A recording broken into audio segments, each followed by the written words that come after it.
എല്ലാവർക്കും നമസ്കാരം. ഞാൻ ഡോക്ടർ അഞ്ജന, ഒരു ആയുർവേദ കൺസൾട്ടൻറ്റ് ഫിസിഷ്യനാണ്.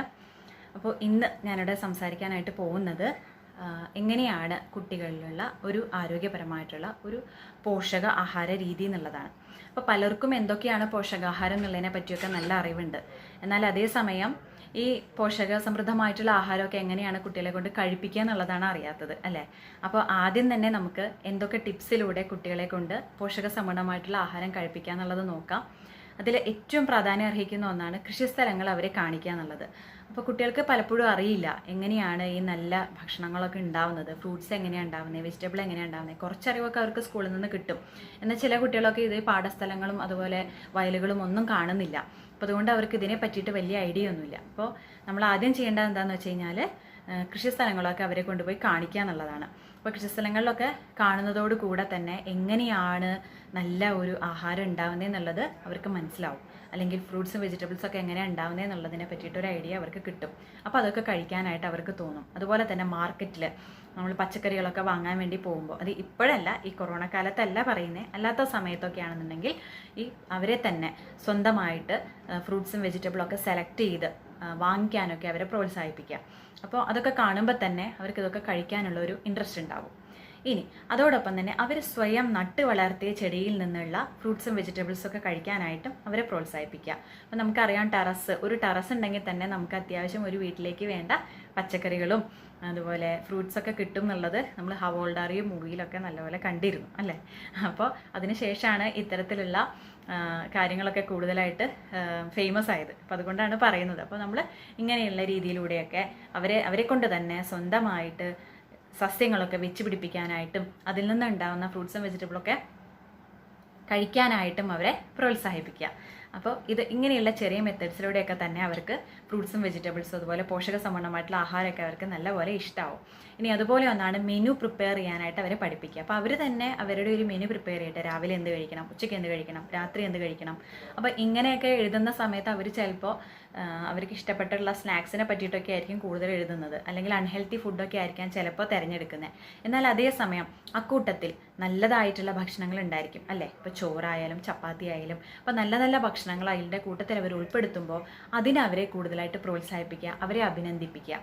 അപ്പോൾ അതോടൊപ്പം തന്നെ അവരെ അഭിനന്ദിക്കുമ്പോഴൊക്കെ എന്താ സംഭവിക്കുന്നതെന്ന് വെച്ച് കഴിഞ്ഞാൽ അവർക്ക് മനസ്സിലാവും, ഇത് ഞാൻ ചെയ്തപ്പോഴാണല്ലോ എനിക്ക് ഇങ്ങനെ ഒരു പ്രോത്സാഹനം കിട്ടിയത്, അപ്പോൾ ഇനി ഇങ്ങനത്തെയൊക്കെ തന്നെ ഞാൻ വീണ്ടും തിരഞ്ഞെടുക്കാം എന്നവർക്ക് സ്വയം തോന്നാനായിട്ട് തുടങ്ങും.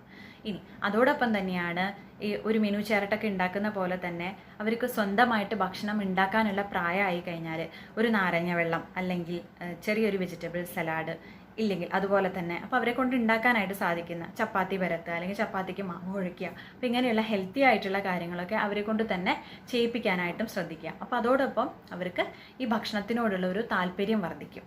അപ്പോൾ അങ്ങനെ അവർക്ക് ഭക്ഷണം കഴിക്കാനൊക്കെ ആയിട്ട് തോന്നും. ഇനി അതുപോലെ നമ്മൾ ചെയ്യേണ്ട ഒരു കാര്യം എന്താണെന്ന് വെച്ചാൽ അവർ കഴിക്കുന്ന ഭക്ഷണം നല്ല കളർഫുള്ളായിട്ട്, ഇപ്പോൾ കുട്ടികൾക്ക് ഏറ്റവും ഇഷ്ടപ്പെടുന്ന ഒന്നായിരിക്കും ക്യാരറ്റ്, ബീട്രൂട്ട്, അപ്പോൾ അങ്ങനെ ഇലക്കറികൾ. അപ്പോൾ ഇങ്ങനെ 2-3 തരം കളറൊക്കെ കാണുമ്പോൾ തന്നെ അവർക്ക് ഭക്ഷണത്തിനോടൊരു താല്പര്യം വരും. അതുപോലെ ടെക്സ്ചർ നമ്മൾ ചില മൂവീസിലൊക്കെ കണ്ടിട്ടുണ്ട്, അല്ലെങ്കിൽ ചില അത്യാവശ്യം നല്ല കുക്കൊക്കെ ആയിട്ടുള്ള ആൾക്കാർ, ഷെഫ് പോലെയൊക്കെയുള്ള ആൾക്കാരൊക്കെ വീട്ടിലൊക്കെ ചെയ്യാറുണ്ട്, നല്ല ഭംഗിയിൽ ഫുഡ് സെർവ് ചെയ്യുക എന്നുള്ളത്. അപ്പോൾ സെർവിങ് ഈസ് ആൻ ആർട്ട് നമ്മൾ പറയാറുണ്ട്, അല്ലേ? നല്ല ഭംഗിയുള്ള പാത്രത്തിൽ, നല്ല ഭംഗിയുള്ള ആകൃതിയിൽ ഒക്കെ, പല ഷേപ്പിലൊക്കെ. അപ്പോൾ ചിലപ്പോൾ ചില കുട്ടികൾക്ക് സർക്കിൾ ഷേപ്പിൽ കണ്ടു കഴിഞ്ഞാൽ, അല്ലെങ്കിൽ ട്രയാങ്കിൾ ഷേപ്പ്. ചപ്പാത്തി തന്നെയാണ് നമ്മളെന്നും റൗണ്ടിലിരിക്കുമ്പോൾ ചിലപ്പോൾ അവർക്ക് താല്പര്യം വരില്ല. എന്നാൽ അതിനെ ഒരു ട്രയാങ്കിൾ ഷേപ്പ് ആക്കി കഴിഞ്ഞാൽ അപ്പോൾ അവർക്ക് ചിലപ്പോൾ അതിനോടൊരു താല്പര്യം വരും. അതുപോലെ തന്നെ ദോശയാണെന്നുണ്ടെങ്കിൽ നമ്മളതിനെ ഇപ്പോൾ കോണായിട്ടുള്ള ഇങ്ങനെ തൊപ്പി ദോശ പോലെയൊക്കെ ആക്കി കൊടുക്കുമ്പോൾ അവർക്ക് അതിനോടൊരു താല്പര്യം വരും. അപ്പോൾ ഇങ്ങനെയുള്ള ടെക്സ്ചർ മാറ്റുക, കളർ മാറ്റുക, പല പല ടേസ്റ്റുകൾ, മിക്സ് ആയിട്ടുള്ള ടേസ്റ്റുകൾ അവർക്ക് ഇൻട്രൊഡ്യൂസ് ചെയ്യുക. അപ്പോൾ ഇങ്ങനെയൊക്കെ ചെയ്യുമ്പോൾ തന്നെ അവർക്ക് ഭക്ഷണത്തിനോടൊരു താല്പര്യം വർദ്ധിക്കും. അപ്പോൾ ഇങ്ങനെയുള്ള കാര്യങ്ങളിലൂടെ അവർക്ക് ആഹാരത്തിനോടൊരു ഇഷ്ടം നമുക്ക് ആദ്യം ഉണ്ടാക്കിയെടുക്കാനായിട്ട് സാധിക്കും. ഇനി ശ്രദ്ധിക്കേണ്ടത് മെയിനായിട്ടും അവരുടെ ഭക്ഷണത്തിൽ 5 ഫുഡ് ഗ്രൂപ്പ്സ് ഉണ്ടായിരിക്കണം എന്നുള്ളതാണ്. അത് നമ്മൾ മാതാപിതാക്കൾ ശ്രദ്ധിക്കണം പ്രധാനമായിട്ടും. അപ്പോൾ ഏതൊക്കെയാണ് ഈ 5 ഫുഡ് ഗ്രൂപ്പ്സ് എന്ന് നമുക്ക് നോക്കാം. അപ്പോൾ അതിൽ ഏറ്റവും ഒന്നാമത്തെയാണ് പ്രോട്ടീൻസ്, പിന്നെ fat, vitamin, minerals and fibre. അപ്പോൾ ഇത്തരം കാര്യങ്ങളൊക്കെ അവരുടെ ഭക്ഷണത്തിൽ പ്രധാനമായിട്ടും ഉണ്ടായിരിക്കണം. അപ്പോൾ പ്രോട്ടീൻ നമുക്കറിയാം പ്രധാനമായിട്ട് പയറുവർഗ്ഗങ്ങളിൽ നിന്നൊക്കെ കിട്ടും. അതുപോലെ തന്നെ ഫാറ്റ് എന്ന് പറഞ്ഞാൽ നല്ല ഫാറ്റുകളുണ്ട്. ഇപ്പോൾ നെയ്യ്, വെണ്ണ എന്നൊക്കെ പറഞ്ഞാൽ നല്ല രീതിയിലുള്ള ഫാറ്റുകളാണ്. അപ്പം നമുക്ക് കേരളീയർക്കൊക്കെ വെളിച്ചെണ്ണയും നല്ലത് തന്നെയാണ്, ഹെൽത്തി തന്നെയാണ്. നല്ല വെളിച്ചെണ്ണ നമുക്ക് വീട്ടിൽ ആട്ടിയൊക്കെ എടുക്കുകയാണെന്നുണ്ടെങ്കിൽ, അല്ലെങ്കിൽ തേങ്ങാപ്പാലിൽ നിന്നൊക്കെ ഉണ്ടാക്കുന്ന വെന്ത വെളിച്ചെണ്ണ ഒക്കെ നല്ല ഗുഡ് ഫാറ്റുകൾ തന്നെയാണ്. അപ്പോൾ ഇങ്ങനെയുള്ള ഫാറ്റുകളൊക്കെ അവരുടെ ഭക്ഷണത്തിൽ നിത്യം ഉൾപ്പെടുത്താനായിട്ട് ശ്രദ്ധിക്കണം. ഇനി അതുപോലെ തന്നെ മിനറൽസ് പ്രധാനമായിട്ടും കാൽസ്യം, അയേൺ ഒക്കെ അവരുടെ ഭക്ഷണത്തിൽ ഉണ്ടായിരിക്കണം. അപ്പോൾ കാൽസ്യം പാലിലൂടെ കിട്ടും, പിന്നെ മുട്ടയിലൂടെ കിട്ടും. അയേൺ ആണെങ്കിൽ ഇലക്കറികളിൽ നിന്ന് കിട്ടും. അതുപോലെ പോമഗ്രാനൈറ്റ് അതുപോലെയുള്ള ഫ്രൂട്ട്സിൽ നിന്നൊക്കെ കിട്ടും, റാഗിയിൽ നിന്നൊക്കെ കിട്ടും. അപ്പോൾ ഇങ്ങനെയുള്ള കാര്യങ്ങളൊക്കെ ഭക്ഷണത്തിൽ ഉൾപ്പെടുത്താനായിട്ട് നമ്മൾ ശ്രദ്ധിക്കണം. ഇനി വിറ്റമിൻസ് എന്ന് പറഞ്ഞാൽ വിറ്റമിനുകളുടെ കലവറ, അതായത് മെയിനായിട്ടുള്ള വിറ്റമിനുകളുടെ കലവറയാണ് ഇലക്കറികൾ എന്ന് പറയുന്നത്. അപ്പോൾ ഇലക്കറികൾ നിത്യവും അല്ലെങ്കിൽ ആഴ്ചയിൽ 2 തവണയെങ്കിലും ഉൾപ്പെടുത്താനായിട്ട് നമ്മൾ ശ്രദ്ധിക്കണം. അതോടൊപ്പം തന്നെ കുട്ടികൾക്ക് പ്രധാനമായിട്ടും വേണ്ട വിറ്റമിൻസ് എന്ന് പറയുന്നത് വിറ്റമിൻ എ ആണ്, പിന്നെ സി, അതുപോലെ തന്നെ ബി കോംപ്ലക്സ് ഇലക്കറികൾ തന്നെയാണ് ഏറ്റവും പ്രധാനപ്പെട്ടായിട്ട് കൊടുക്കേണ്ടത്. ഇനി സി എന്ന് പറഞ്ഞു കഴിഞ്ഞാൽ സിട്രിക് ആസിഡ് അടങ്ങിയിട്ടുള്ള ഫ്രൂട്ട്സിലൊക്കെ നമുക്ക് വിറ്റമിൻ സി ധാരാളമായിട്ട് കിട്ടും. അപ്പോൾ അതിന് ഏറ്റവും ഉദാഹരണമാണ് ഗൂസ്ബെറി, അതായത് നെല്ലിക്ക, അതുപോലെ തന്നെ ഓറഞ്ച്, മൂസമ്പി എന്നൊക്കെ പറയുന്നത്. ഇതൊക്കെ നമുക്ക് അവർക്ക് കൊടുക്കാവുന്നതാണ്. ഇനി വിറ്റമിൻ എ എന്ന് പറഞ്ഞു കഴിഞ്ഞാൽ ക്യാരറ്റിലും ഒക്കെ ധാരാളമായിട്ട് അടങ്ങിയിട്ടുണ്ട്. അപ്പോൾ ഇങ്ങനെയുള്ള നമുക്ക് തന്നെ ഇന്നത്തെ കാലത്ത് സെർച്ച് ചെയ്ത് കഴിഞ്ഞാൽ തന്നെ കിട്ടും വിറ്റമിൻസ് അടങ്ങിയിട്ടുള്ള ഭക്ഷണങ്ങൾ ഏതൊക്കെയാണെന്ന്. അപ്പോൾ അതൊക്കെ അവർക്ക് ഇൻട്രൊഡ്യൂസ് ചെയ്യാം. ഇനി ഫൈബർ, നല്ലപോലെ ഫൈബർ അടങ്ങിയിട്ടുള്ള, ഇപ്പോൾ ഇന്ന് കുട്ടികൾക്കൊക്കെ ചിലപ്പോൾ ഇഷ്ടപ്പെടുന്ന ഒന്നായിരിക്കും ഓട്സ് എന്ന് പറയുന്നത്. അതൊന്നും അല്ലെങ്കിൽ നമ്മുടെ സാധാരണ ഗോതമ്പിൽ തന്നെ ധാരാളം ഫൈബർ അടങ്ങിയിട്ടുണ്ട്. അപ്പോൾ ഇങ്ങനെയുള്ള 5 food groups, protein, fat, vitamin, mineral and fibre, ഇപ്പോൾ ഇതൊക്കെ ദിവസവും അവർക്ക് കിട്ടുന്നുണ്ട് എന്നുള്ളത് നമ്മൾ ഉറപ്പുവരുത്തണം. അതിന് പ്രധാനമായിട്ടും ചെയ്യേണ്ടത് എന്താ, ഇപ്പോൾ ഒരേ ടൈപ്പ് ധാന്യങ്ങൾ മാത്രം ഭക്ഷണത്തിൽ ഉൾപ്പെടുത്താതെ, അതായത് ഇപ്പോൾ രാവിലെ അരിഭക്ഷണമാണ് ഉണ്ടാക്കിയെന്നുണ്ടെങ്കിൽ നമ്മൾ വൈകുന്നേരമോ രാത്രിയോ അവർക്ക് ഗോതമ്പ് കൊണ്ടുള്ള ഒരു ഭക്ഷണം കൊടുക്കുന്നത് നല്ലതായിരിക്കും. ദിവസവും അവരുടെ ഭക്ഷണത്തിൽ പയറ് വർഗ്ഗങ്ങൾ ഏതെങ്കിലുമൊക്കെ ഒന്ന് ഉൾപ്പെടുത്തുക. അതുപോലെ തന്നെ പാലുൽപ്പന്നങ്ങളും നിത്യം അവർ കഴിക്കുന്നുണ്ടെന്നുള്ളത് ഉറപ്പുവരുത്തുക. അതുപോലെ തന്നെ റോ വെജിറ്റബിൾസ് അവർ ദിവസം കഴിക്കുന്നുണ്ടെന്നുള്ളത് ഉറപ്പുവരുത്തുക. റോ ഫ്രൂട്ട്സ്, അതായത് റോ വെജിറ്റബിൾ നമുക്ക് എക്സാമ്പിൾ പറയാം, ക്യാരറ്റും കുക്കുംബറും ഒക്കെ നമുക്ക് സലാഡ് രൂപത്തിലൊക്കെ ദിവസം കൊടുക്കാം. ഇനി സലാഡ് അല്ലെങ്കിൽ ഒരെണ്ണം കൈ പിടിച്ച് അവർ കഴിച്ചോട്ടെ, അപ്പോൾ അങ്ങനെയെങ്കിലും അവർ കഴിച്ചോട്ടെ എന്നുള്ളത് നമ്മൾ നിത്യവും ഉറപ്പുവരുത്തണം. ഇനി അതുപോലെ ഒന്നാണ് ഫ്രൂട്ട്സ് സീസണൽ ഫ്രൂട്ട്സ് എപ്പോഴും സെലക്ട് ചെയ്യുന്നത് നല്ലതാണ്. ഇനി അപ്പോൾ അതല്ലാന്നുണ്ടെങ്കിൽ ആപ്പിളൊക്കെ വാങ്ങി കൊടുക്കാൻ കഴിവുള്ളവരാണെന്നുണ്ടെങ്കിൽ അത് വാങ്ങി കൊടുക്കുക, ആപ്പിൾ, ഓറഞ്ച്, മൂസമ്പിയൊക്കെ. അതല്ലാന്നുണ്ടെങ്കിൽ സീസണലായിട്ട് ചെറുപഴം, നേന്ത്രപ്പഴം, അതുപോലെ ചക്കയുടെ സീസൺ ആണെങ്കിൽ ചക്ക, മാങ്ങയുടെ സീസൺ ആണെങ്കിൽ മാങ്ങ. അപ്പോൾ ഇങ്ങനെയുള്ള ഫ്രൂട്ട്സൊക്കെ ധാരാളം കഴിക്കാനായിട്ട് അവരെ പ്രോത്സാഹിപ്പിക്കാം. അതോടൊപ്പം തന്നെ ചെയ്യേണ്ട ഒരു കാര്യം എന്ന് പറയുന്നത് ഈ 5 ഫുഡ് ഗ്രൂപ്പ്സിൻ്റെ കൂട്ടത്തിൽ കഞ്ഞിയൊക്കെ ദിവസം കഴിക്കുന്നതും വളരെ നല്ലതാണ് കുട്ടികൾക്ക്. അപ്പോൾ കഞ്ഞിയും പയറും എന്നുള്ള കോമ്പിനേഷനൊക്കെ ഉച്ചഭക്ഷണത്തിലൊക്കെ സാധാരണ സ്കൂളുകളിൽ നിന്ന് തന്നെ കൊടുക്കാറുണ്ട്. അപ്പോൾ ഇത് പ്രോട്ടീനും കാർബോഹൈഡ്രേറ്റും കുട്ടികളുടെ വളർച്ചയ്ക്ക് ആവശ്യമായിട്ടുള്ള എല്ലാം അതിലടങ്ങിയിട്ടുണ്ട്. അപ്പോൾ അതുകൊണ്ടാണ് അങ്ങനെ ഒരു ഫുഡ് കോമ്പിനേഷൻ തന്നെ സ്കൂളുകളിലൊക്കെ നടപ്പാക്കിയിരുന്നത്. എഗ്ഗ് ഉൾപ്പെടുത്താനൊക്കെ കാരണം തന്നെ അതാണെന്നാണ് പറയുന്നത്. അപ്പോൾ ഇതൊക്കെ അവർക്ക് നിത്യം കിട്ടുന്നുണ്ട് എന്നുള്ളത് ഉറപ്പുവരുത്തണം. ഇനി ഏറ്റവും പ്രധാനപ്പെട്ട വേറൊരു കാര്യം എന്ന് പറയുന്നത് ബ്രേക്ക്ഫാസ്റ്റിൻ്റെ ഇമ്പോർട്ടൻസ് എന്താണെന്നുള്ളത് അവരെ പഠിപ്പിക്കണം. അപ്പോൾ ഒരു കുട്ടിക്ക് ആവശ്യമായിട്ടുള്ള ബുദ്ധി വളർച്ചയ്ക്കും ക്ലാസ്സിലൊക്കെ അലേർട്ടായിട്ടിരിക്കാനും ഓർമ്മശക്തി വർദ്ധിക്കാനും എനർജറ്റിക് ആയിട്ടിരിക്കാനും ഒക്കെ സഹായിക്കുന്നത് അവരുടെ ബ്രേക്ക്ഫാസ്റ്റിൻ്റെ പോഷക സമ്പൂർണ്ണമായിട്ടുള്ള ആഹാരം എന്നുള്ളതാണ്. അപ്പോൾ ബ്രേക്ക്ഫാസ്റ്റ് മിസ് ചെയ്യാതെ, അതായത് നമ്മുടെ ഒരു സ്ലീപ്പ് ഫാസ്റ്റിംഗ് അവേഴ്സിനെ ബ്രേക്ക് ചെയ്യുന്ന ഒന്നാണ് ബ്രേക്ക്ഫാസ്റ്റ് എന്ന് പറയുന്നത്. അങ്ങനെയാണ് ആ പേര് തന്നെ കിട്ടിയത്, ബ്രേക്ക്ഫാസ്റ്റ് എന്നുള്ള പേര് കിട്ടിയത്. അപ്പോൾ അതിൻ്റെ പ്രാധാന്യം എന്താണെന്നുള്ളത് അവരെ പഠിപ്പിക്കുക. അപ്പോൾ അതിൽ മാക്സിമം ഒരു രാജാവിനെ പോലെ തന്നെ മാക്സിമം പോഷക സമ്പൂർണ്ണമായിട്ടുള്ള ഞാൻ ഈ പറഞ്ഞിട്ടുള്ള 5 ഫുഡ് ഗ്രൂപ്പ്സിൽ വരുന്ന കാര്യങ്ങളുടെ 1/3 മാക്സിമം ആ ഒരു സമയത്ത് തന്നെ അവർക്ക് കൊടുക്കുക.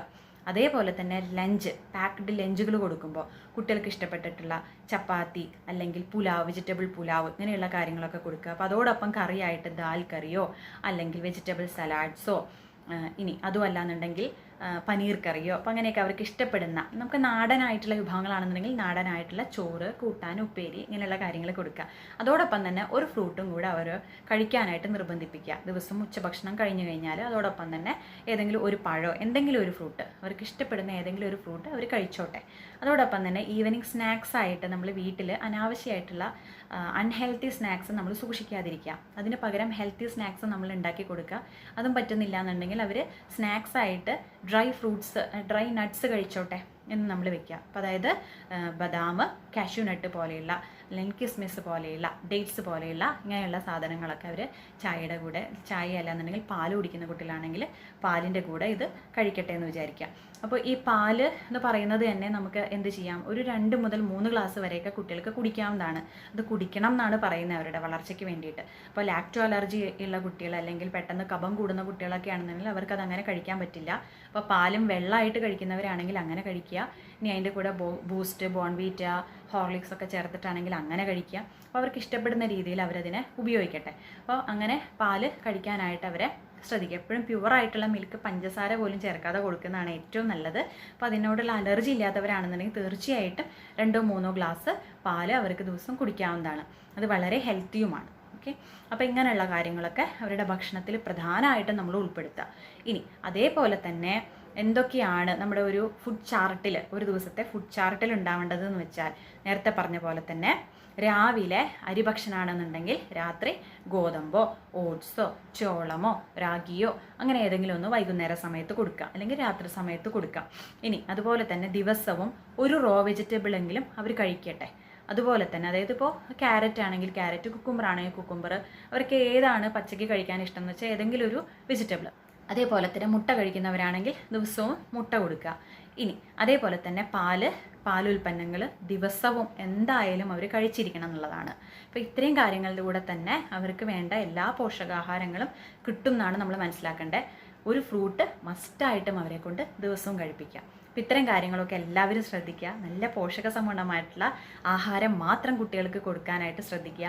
അതിലൂടെ തന്നെ നല്ല ആരോഗ്യപ്രദമായിട്ടുള്ളൊരു ജീവിതം നയിക്കാനായിട്ടും എപ്പോഴും അവർ എവിടെ പുറമേ പോയി കഴിഞ്ഞാലും എപ്പോഴും നല്ല ഹെൽത്തി ആയിട്ടുള്ള ഒരു ഭക്ഷണം തിരഞ്ഞെടുക്കാനായിട്ടും അവർ പഠിക്കുന്നതാണ് ഇതിലൂടെയൊക്കെ തന്നെ.